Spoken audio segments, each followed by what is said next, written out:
The terminal was abuzz with the usual pre-flight hustle.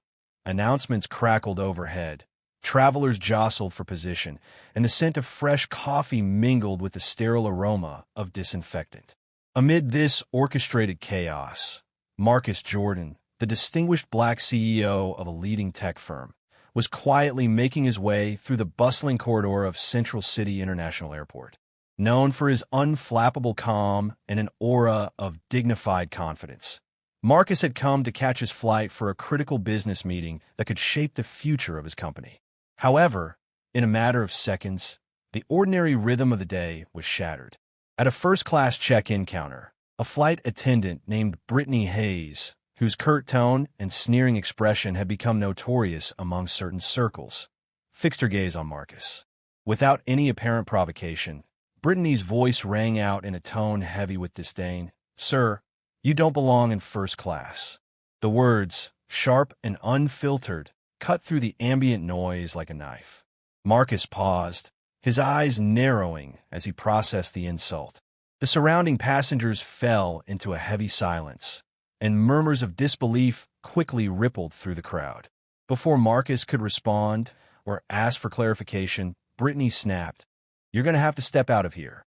Shocked gasps filled the area as Marcus, known for his grace under pressure, maintained a measured composure. Yet beneath his calm exterior, an undercurrent of indignation stirred. Almost instantly, a commotion erupted. Other airline staff and nearby passengers began to record the exchange with their smartphones. The footage, capturing every moment of the degrading encounter, started circulating on social media within minutes. Hashtags like #RespectMarcus and #NoToDiscrimination flashed across screens as the public reacted with outrage. In that charged moment, as tension mounted and every eye fixed on Marcus, a single phone call rang out, a call that would soon transform the narrative entirely. The sound was clear and assertive, a voice of authority that promised accountability and swift justice. The unexpected call created an electric pause amid the turmoil, leaving the assembled crowd questioning. Who was behind that call, and what power did they wield that could upend an act of blatant discrimination? Unbeknownst to Brittany Hayes, the seeds of a dramatic reversal had already been sown. Marcus's measured dignity and quiet resilience were about to collide with a force that neither the flight attendant nor the airline could ignore. In those few seconds, as the echo of that phone call reverberated through the terminal, it became evident that karma was about to strike back hard.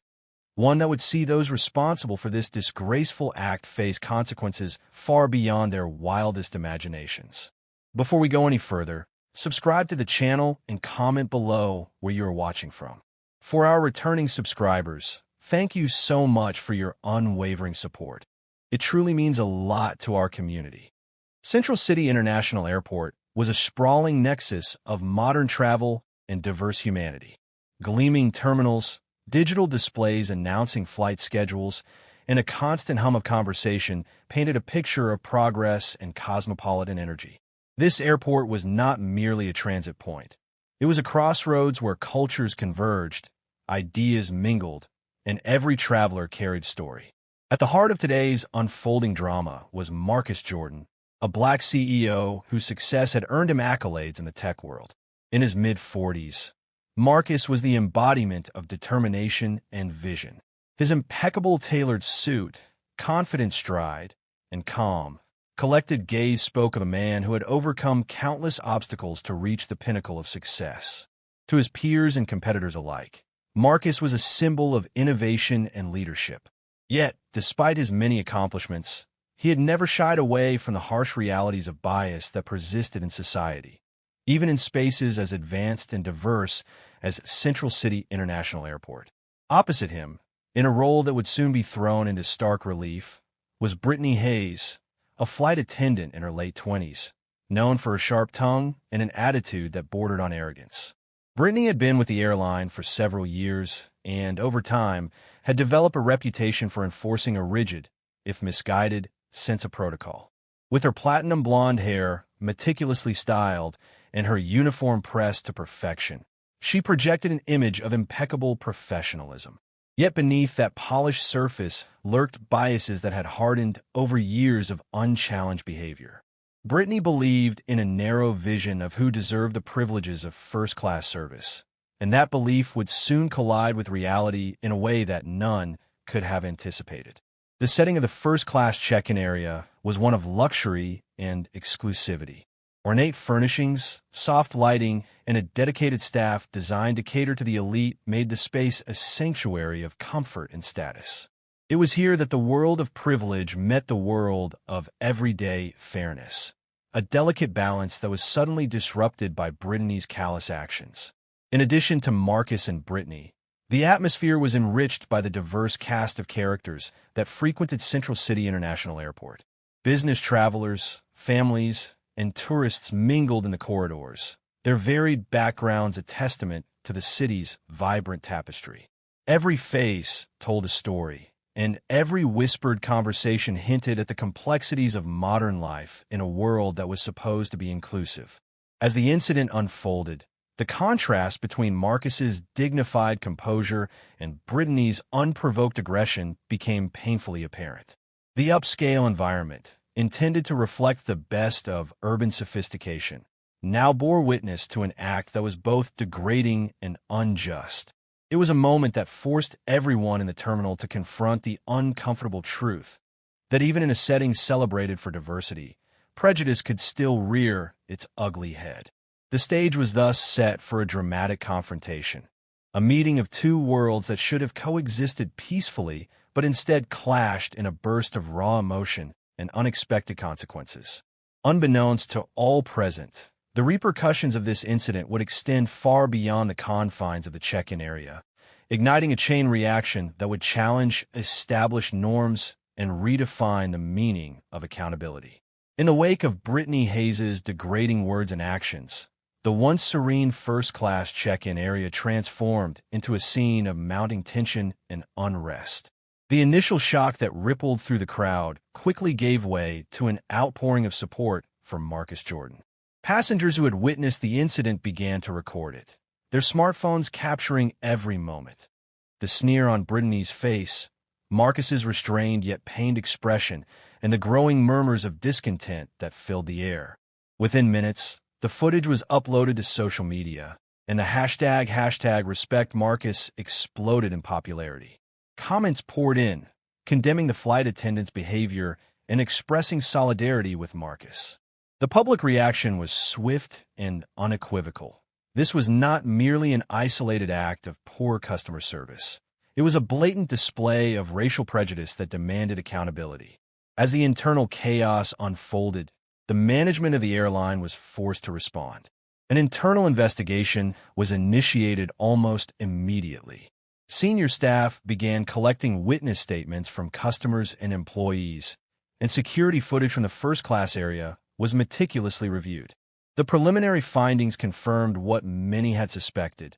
Brittany Hayes had a documented history of similar behavior, with previous complaints that had been quietly dismissed by her supervisors. This revelation, once hidden in internal records, now became the center of a rapidly growing scandal.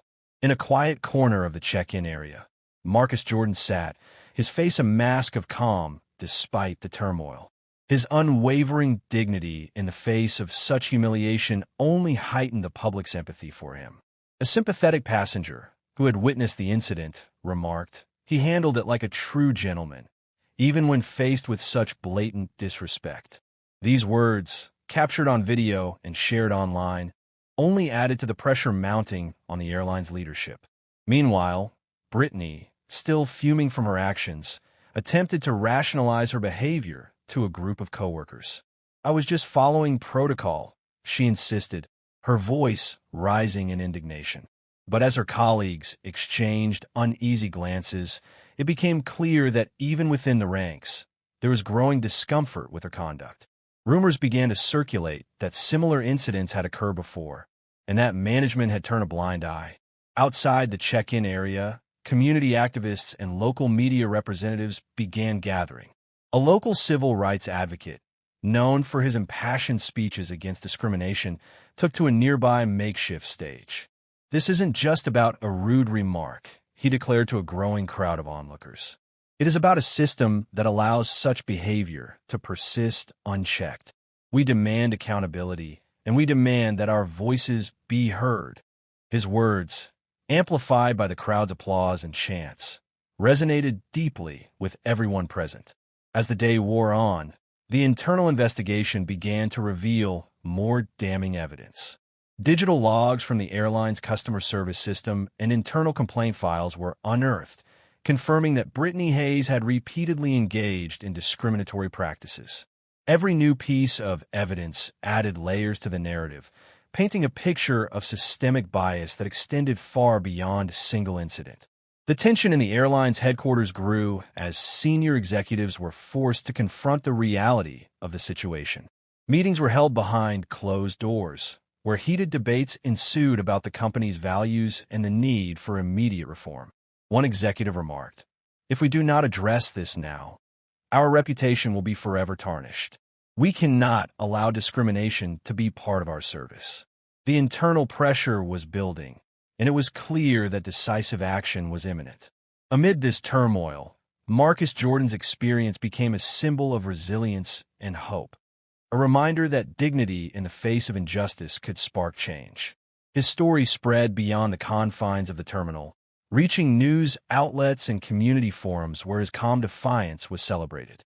The collective outrage from the public, bolstered by the undeniable evidence and the courageous testimonies of witnesses, set the stage for an escalation that would soon force the airline to confront its own shortcomings head-on.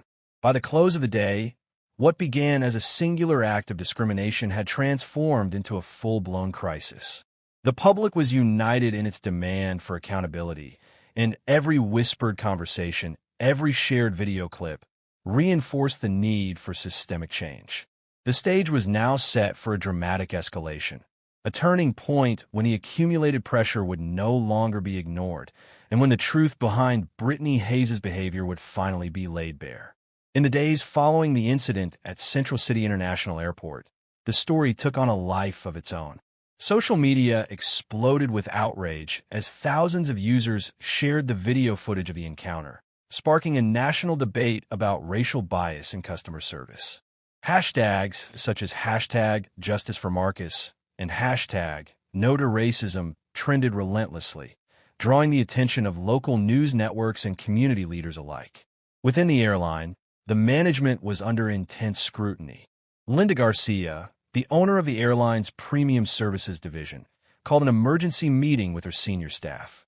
"We built our reputation on excellence and inclusivity," she stated firmly, addressing a room filled with anxious managers.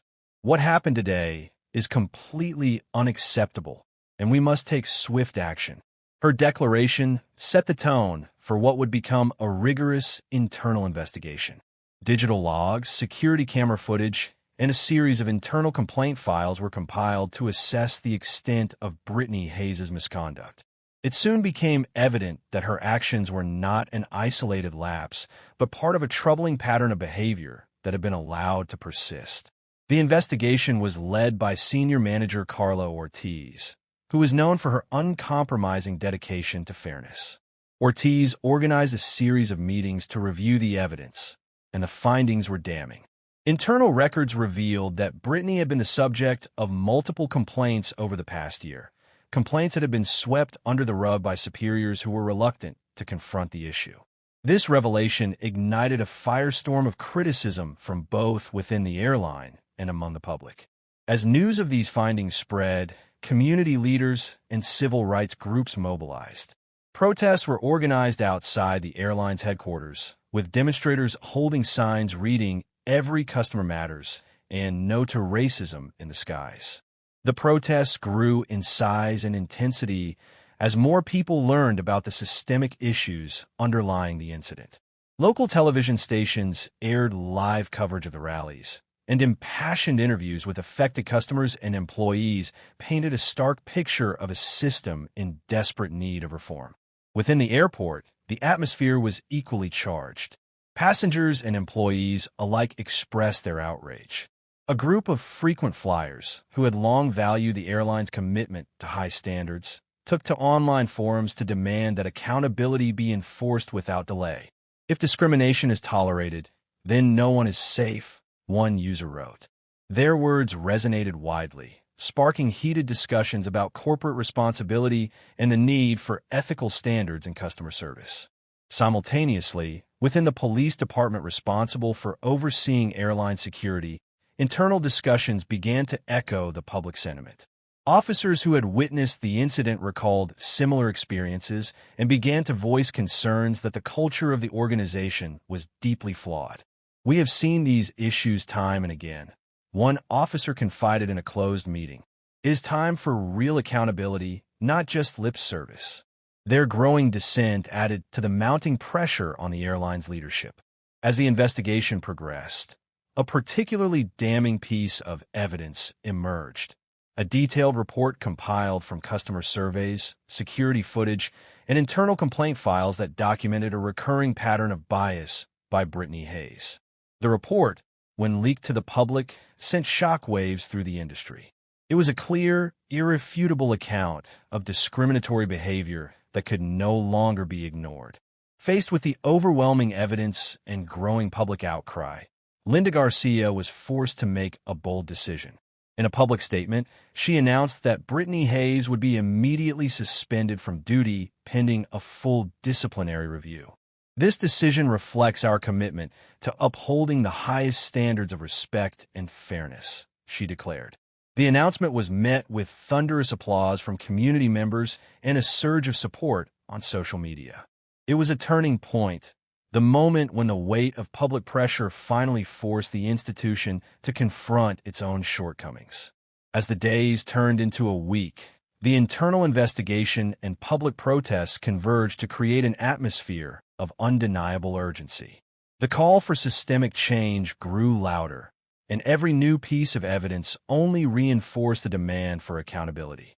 The once storied reputation of the airline was now tarnished by its failure to prevent discrimination, and its future hung in the balance. The rising tension was a potent mix of outrage, hope, and the collective will to see justice done, a dynamic that promised an explosive resolution in the near future. The pivotal moment arrived on a crisp afternoon in a packed boardroom at the airline's headquarters. The room was filled with senior executives, legal advisors, community representatives, and local media, all gathered to hear the final decision of the internal investigation. With a calm yet resolute demeanor, Senior Manager Carla Ortiz stepped to the podium. After an exhaustive review of all available evidence, Ortiz began, her voice steady and determined. "It is clear that flight attendant Brittany Hayes' actions were driven solely by personal bias and constitute a blatant act of discrimination. Her refusal to serve Mr. Darius Lewis, combined with her aggressive behavior, violates every standard of professionalism that we uphold." A heavy silence fell as her words resonated throughout the room. Ortiz continued, "Effective immediately, Brittany Hayes is suspended from duty pending a full disciplinary review. This decision is not simply a punitive measure. It is a clear and uncompromising statement that our organization will not tolerate discrimination in any form." The declaration sent ripples of shock through the assembly. Every eye in the room was fixed on the accused, whose confident facade had crumbled into one of disbelief and regret. At that moment, a voice from the back of the room rose in support. It belonged to Darius Lewis, the man at the center of the incident. Rising to his feet with quiet dignity, Darius addressed the assembly. "I have always believed that respect is a fundamental right. Today, I stand not as a victim, but as a symbol of our collective demand for justice and equality. Let this moment serve as a turning point, a signal that discrimination will be met with accountability and that every act of bias will have consequences." His words, delivered with calm determination, elicited a powerful round of applause from everyone present. Inspector David Ramirez then presented the final dossier, a meticulously compiled collection of digital logs, security footage, and internal complaints that documented Brittany Hayes' pattern of behavior. With each piece of evidence, it became undeniable that her actions were part of a systemic issue that had long been ignored.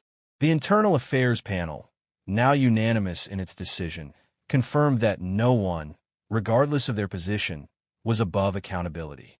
The turning point was sealed with the resounding verdict that would change the course of the organization. The shocking revelation that a well-documented pattern of discriminatory behavior had persisted under the radar led to a unanimous decision by the board: the immediate suspension of Brittany Hayes.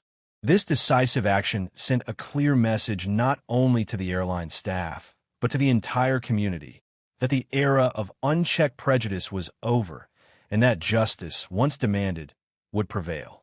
In that critical moment, as the faces in the room reflected a mix of relief and resolve, the true cost of discrimination was laid bare. The turning point had shifted the balance of power irrevocably. It was a moment when the personal and the institutional collided, resulting in a dramatic reversal that promised a future where respect and dignity would be paramount. The shock on Brittany Hayes' face, captured by every camera in the room, became an enduring symbol of the day when karma struck decisively, and when a call for justice finally silenced those who had abused their authority. In the weeks following the dramatic boardroom verdict, the ripple effects of that fateful day began to transform the airline and the broader community. News of Brittany Hayes' suspension and the damning internal investigation spread rapidly through local media and social networks.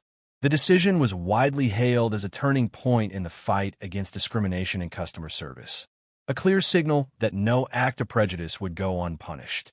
Darius Lewis, the man who had been at the center of the incident, emerged as an unexpected hero. Though he had endured humiliation and anger, his dignified response resonated deeply with the public. In interviews and community forums, Darius spoke calmly about his experience, emphasizing that every individual deserved respect regardless of their background. His story became a rallying cry, inspiring other victims of discrimination to come forward and demand accountability from those in power.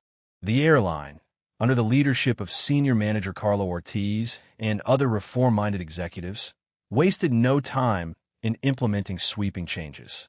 New training programs focused on cultural sensitivity, ethical conduct, and unbiased customer service were introduced across the organization.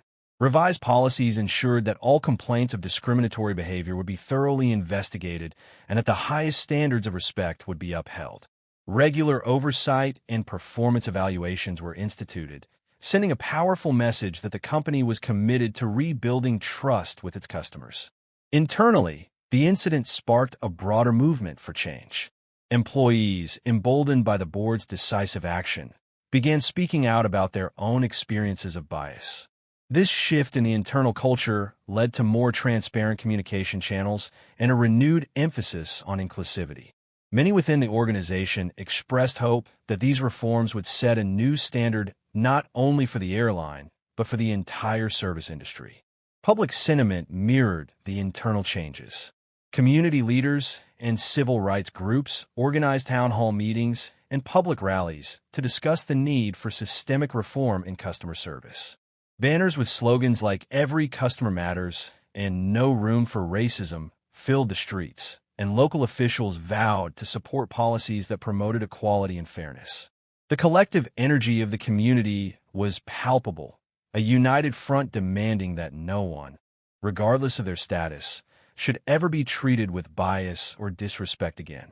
In one final public gathering held in the plaza outside City Hall, Lieutenant Marcus Daniels addressed a diverse audience of citizens, airline staff, and local leaders. "Today, we have taken a powerful stand for justice," he declared, his voice imbued with hope and determination. Let this moment be a reminder that accountability is not optional. It is the cornerstone of a fair and compassionate society. Together, we will build a future where every act of discrimination is met with swift, decisive action, and where respect for every individual is paramount. His words were met with a resounding applause, sealing the promise of a new beginning. As Central City slowly returned to its daily rhythm, the legacy of that fateful day endured. The painful incident, which had once sparked outrage and despair, had now ignited a transformative movement for change. The airline, once marred by a single act of prejudice, emerged as a leader in promoting inclusivity and accountability within industry.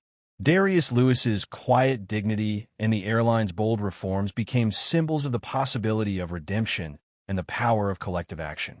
In the end, the story of that day was not just about a racist act and its immediate consequences.